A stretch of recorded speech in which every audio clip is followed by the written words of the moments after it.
Hey guys, I apologize for a barking dog in the background if you hear her, but I wanted to talk about in this episode a question that has been asked of me via DMs several times. I got one most recently, but it's not the first time, but the question is asking me about mobile digital artwork on a phone. So I see this question asked often. Has anybody ever bought a phone to do digital art with? And I'm always the only person who ever responds because yes, I did purposefully buy a phone so that I could do digital art on the go. And I'm the only person that I know who did this. And so there's lots of questions for me about what it's like. So I just kind of wanted to talk about it. Now, this phone is almost, I guess, obsolete. I have the Galaxy S22 Ultra, and from what I've seen, the S23 Ultra is about to come out.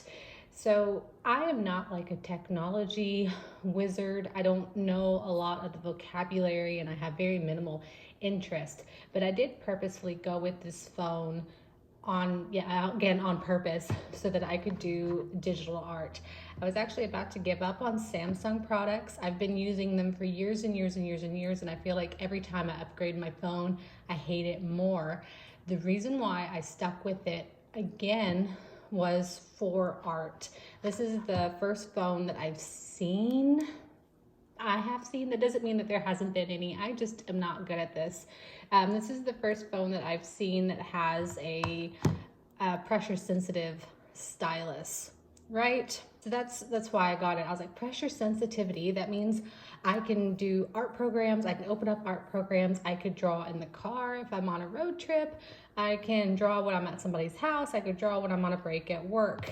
So that's why I went ahead and I went with this phone. Yes, again, I apologize. I don't know all of the terminology and such for phones, and I don't know all the technical aspects, so I'm probably the worst person to ask. But first, we will talk about what makes, I guess, just the details of this phone. So one of the reasons why I decided I was almost giving up on Samsung is because one, Bixby, the Siri version in Samsung Bixby does not understand my accent very well. So the voice to speech recognition is not the greatest on these. I also am not a fan of this edge, the rounded edge on phones, because I think that it throws off the keyboard, and I have had a horrible time with the keyboards on these phones where I misspell everything, and I think it's just fat fingered because the round edge doesn't help. I also think it's kind of like a waste of screen space.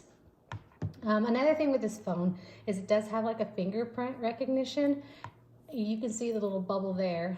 I thought at first maybe this was like a manufacturing issue. Well, I have a screen protector on here right now, and when I first bought the screen protector, I thought maybe I had done it wrong and I made a bubble on the screen and I could not get the bubble to go away. I pulled it off, put a new one on. Turns out that is just for the fingerprint recognition. So that took me a while to get used to. It's kind of aggravating it being there, but otherwise it does not interfere with anything. Again, it has a horrible time actually recognizing my fingerprint. Doesn't matter how many times I reset it, it just hates my fingerprints, which is not unusual for me. I have a hard time with fingerprints at work as well. It never works for me, so I always have to manually input my password. Another thing with this phone is it is huge. It is bulky. I have like delicate female hands. They're small. This is a large phone. This screen is 6.8 inches, I believe. The last phone I had before this was the Samsung S9, I think, and I believe via Google that was a 5.8 inch screen. So this is like an entire inch bigger, which means, and especially when I have the case, my protective case on it, when I have the case on there, I have a hard time holding this phone by itself, single-handedly. It just doesn't fit in my hands correctly. And the first time I brought this phone with me to work, everybody was kind of like, whoa, like, what is that? Which is weird because I know that the Note exists and the Note is a large phone, but this, for not being a Note, it's a pretty big, bulky phone, especially with the case on there. Another thing with this phone is I went with a large size. This holds, it's a 512 gigabytes worth of space on this phone. The reason why I did that was because, again, I knew that I wanted to do art on it. It had cheaper options. Of course, less space you have on your phone, the cheaper the phone was, but I went with like the largest I could get because I knew I was going to do art and I needed lots of space for the art, and I have ran out of space on previous phones, and it's very annoying trying to free up space. This phone does not have a place for you to insert an SD card. The S23 might, I don't know, but the S22 does not. So you're kind of dependent on what is on your phone and then also the cloud. And I hate trying to depend on the cloud. I hate having to pay for those sorts of things. Space is important to me. You can, of course, connect this to the computer via USB, and you can move your files over onto a desktop. But I tell you what, it took me a long time to figure out how to get my files off of the phone onto the desktop, because it isn't just as simple as plugging it in. You think it would be, but it is not. So that was fun, but it does work that way as well. Another cool thing is the stylus. Again, this is a pressure sensitive stylus. It has no batteries like the Apple iPen. I'm filming this right now on my iPad because I'm using my phone as an example here. But the iPad, the Apple Pen, of course, has a battery life and you have to charge it. This, you do not have to charge the pen. It comes ready, complete, right out of the phone. Has a cool little holder here. It goes in. I will say I have not yet lost the stylus, but I have come to find my phone like this a few times. It hasn't fallen out and I haven't lost it, but I could see how that could potentially fall out. But all is good. And one of the main draws, I think, of this phone is the cameras. And again, I am not a photographer. I don't really know anything of photography. I didn't get this phone for the photography reasons, but a lot of the questions were asking me about photography. Does it take good pictures? And in my experience, not being a professional photographer, sure, I think I've taken some okay photos with it. My traditional art, I do not take photos to get my traditional art online on the internet. I do not have this set up. You kind of have to have a whole setup in order to take good photos of your artwork. And that is something that I do not have an interest in, but I would assume that you could. I will say the one time that I was really, really impressed with the camera on this thing is the zoom feature. I'll show you like an example of the zoom. It goes pretty far. I've mentioned before, I had gone not that long ago to Port Canaveral to go see a rocket get launched. It didn't end up getting launched that day, but I didn't realize how potent the camera was in this thing until that day. If you've never been to Port Canaveral, the little docking station where they have the rockets is really, really far out in the distance. They don't let you get close to it. It is super far out there. And my husband was one who really wanted to go. It was his trip. So he was trying to take photos on his iPhone. He has like a iPhone 13. I think that was new by the time this one came out, so they were like new at the same time. And I learned real quick that my phone zooms in much further than his. So I got some really close shots of the rocket, and his didn't even really come close. So anyways, he really liked my photos better than his own photos, and I think that kind of maybe humbled him a little bit as an iPhone user. I don't know, but that's not why I got the phone. And of course, I film all of my art videos on this phone as well. That's what I use it for. But one of the questions that I was primarily asked is, how is drawing on this thing? So that is an interesting question. So my original idea was I was going to download like some art programs and review, I guess, each art program on this device, and I guess just do a review of each of them. It turns out that there is a lot more art programs on the Samsung than I had originally thought, and there is not enough time in the day to talk about all of those. It wasn't that long ago that Apple, if you want to do mobile art, Unlike the iPad had everything, right? So we had gone from like the desktop where like Windows was like key for like art, because you could get like the Photoshop and all those other programs. And then now that we've transitioned into like the mobile art world, the iPad had all of the programs. You had your Procreate and everything. But now I've come to find out that Samsung has quite a few art programs, and they are free, and you have all of the art programs at your fingertips, no doubt, to create a professional piece of art. So the answer is yes. Yes, you can draw and paint on this thing. However, you are at the same time limited to the art programs that you are using. So while I was trying to think about doing reviews of each of these programs, I realized that what I find as important in an art program is maybe not so important for other people. So your opinion may very much so differ. If you didn't know, I was a purely digital artist from about like 2000 to like 2015. And now I do pretty much purely traditional art. I am no longer really interested in doing digital art. I'll do it sometimes for fun, just for doodles, but actually finishing a piece, I don't really have any interest in anymore. So it is hard for me personally to get the urge to even want to draw on my phone, which was the entire point of getting the phone, was I wanted to draw on it, and I just can't bring myself to do it. So while I have not been successful, doesn't mean that you can't draw on this thing, okay?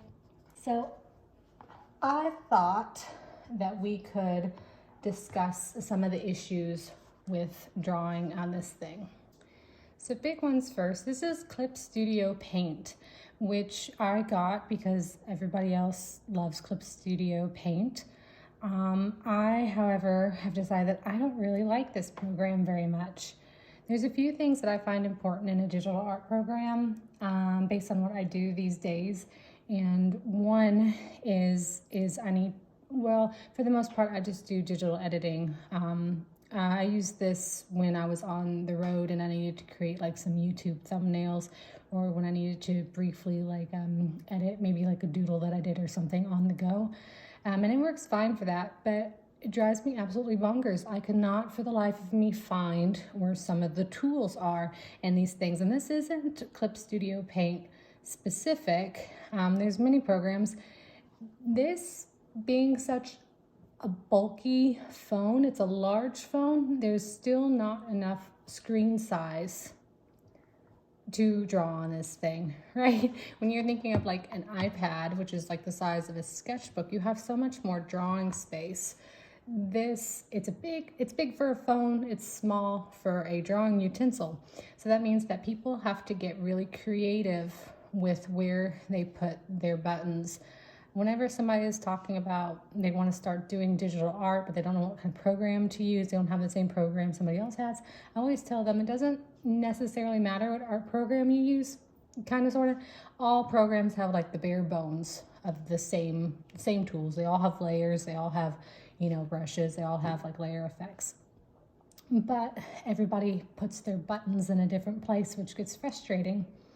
And because there's such limited screen size on these things, they have to hide buttons, right? On your desktop, being a big screen, you can have your color picker over here, you can have your layers over here, you can have your brushes over here.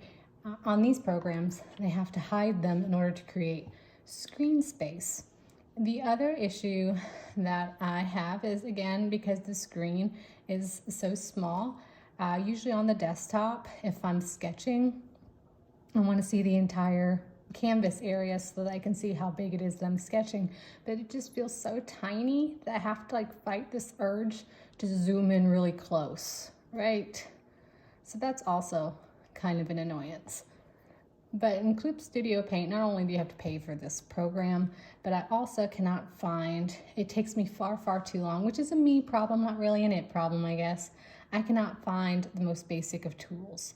Like, where is my crop tool? Where is my selection tool? Like if I wanted to, in my last video, I showed you in Photoshop where I would select my characters and then I would like delete the background, and it takes all of 3 seconds.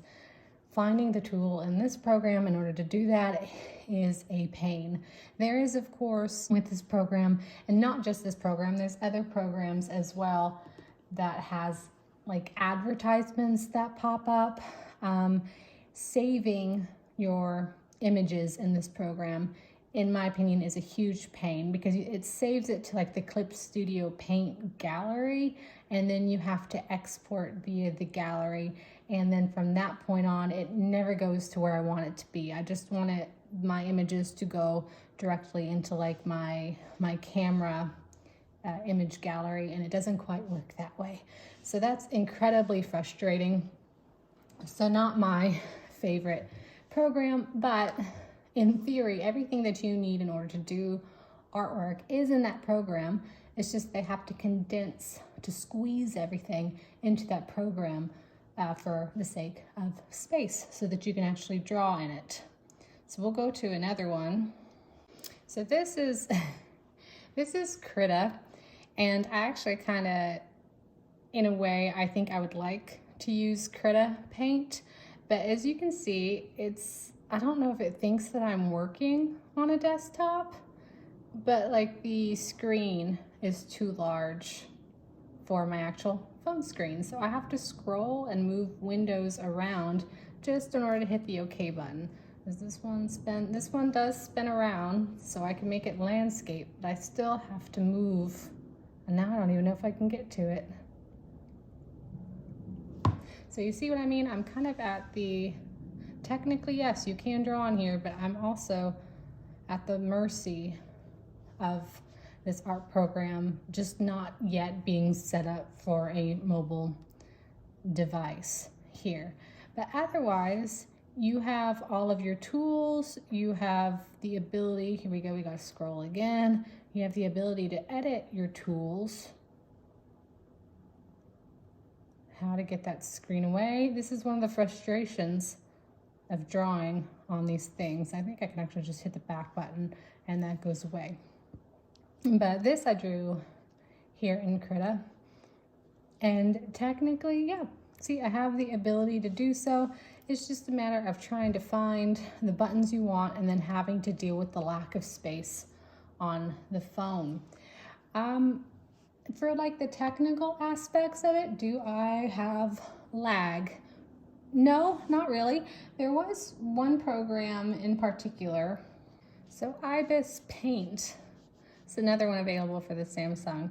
This was the only program where I really had, and let me see if I can even get into, it's like the struggles, like how do I create? This was the only program that I had issues with lag in. Can you see how that's like trailing behind? That is indeed a problem. No other program do I have this issue with except for in Ibis Paint. And I even like decreased the quality. I changed it instead of 300 DPI. I lowered it down to like 150 DPI. Instead of doing 3000 by 3000 pixels, I dropped it down to 1000 by 1000 pixels. And this program still just lags. And I do wonder if maybe that's potentially because I've downloaded so many other programs, but I don't have that issue with anything else. Go back to Krita. The issue with Krita is that I cannot find the color picker for the life of me in this thing.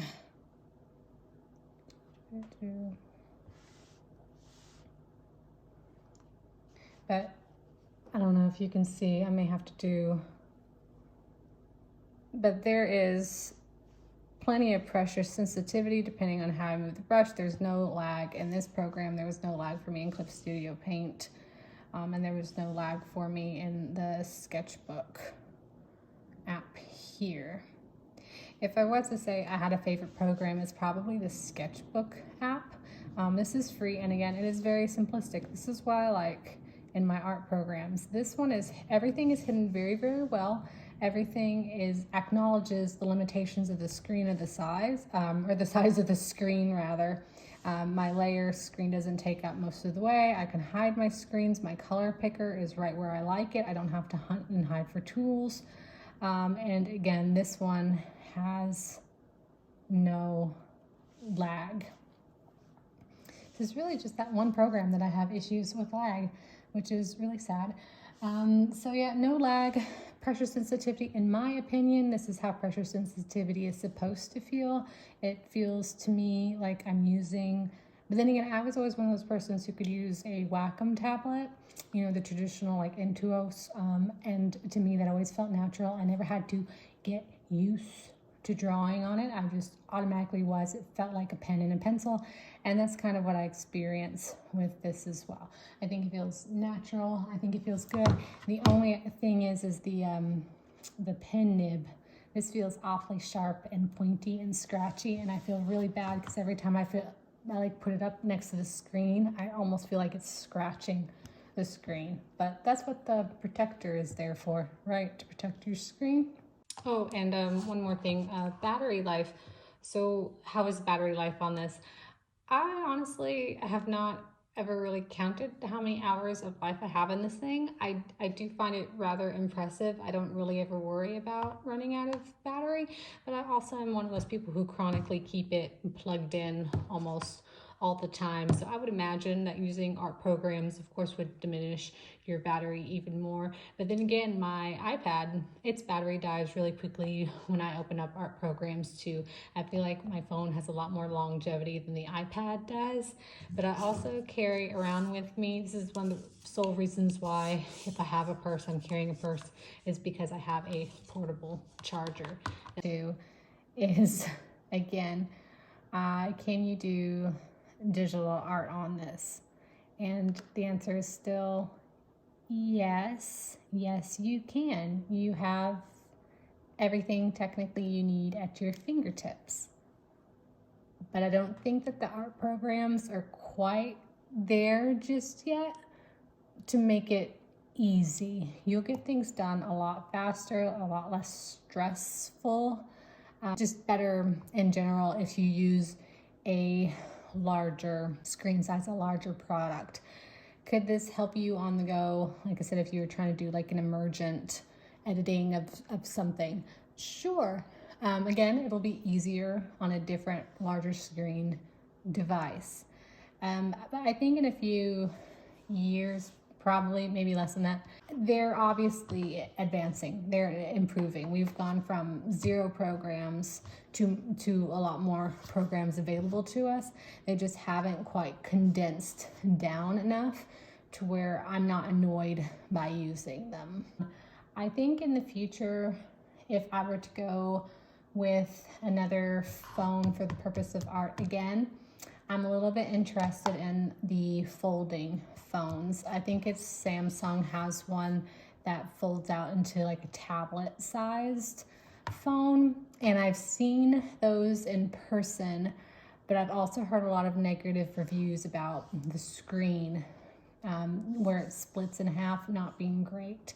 But I feel like those, again, the technology will improve in the future, and that I think would be something more preferential, right? 'Cause you'd have, again, the larger screen size. So if I'm to upgrade again, which I will have to here in a couple of years probably, I am going to look for the folding phone. One where it's portable enough to be a phone, but one where it can unfold enough to be a tablet, just for the ease. Because it would be nice to not have to depend on so many devices. I wouldn't have to depend on my desktop. I wouldn't have to depend on the iPad. I could have everything condensed in one device. So it's getting there. It's a decent phone. If you want to give it a try, sure, why not? I am not using it how I thought I wanted to use it, but that doesn't mean that somebody else can't. So I hope that that was kind of something useful, or maybe just jumbled up. I have no idea. But you let me know if you have any other questions, anything else that I can explain. Just let me know and I'll do my best to answer. But otherwise, that's it for today. That's all I wanted to do, is just ramble a lot. But thank you guys for watching. Bye-bye.